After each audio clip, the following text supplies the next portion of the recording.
If you've ever felt like boundaries are something that are confusing or maybe just like too difficult to be useful in your relationship, or if you feel like there just must be a way to have boundaries in your relationship and yet not have those boundaries equal steps towards divorce or steps that pull the relationship apart or otherwise cause damage to the relationship.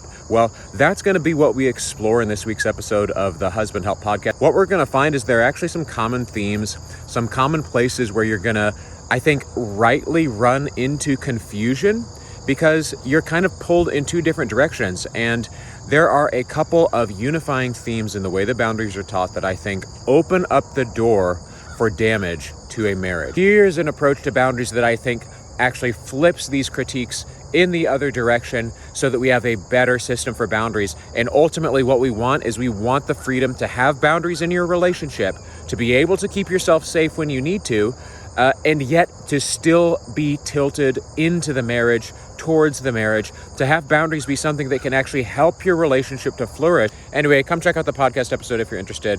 See you next time.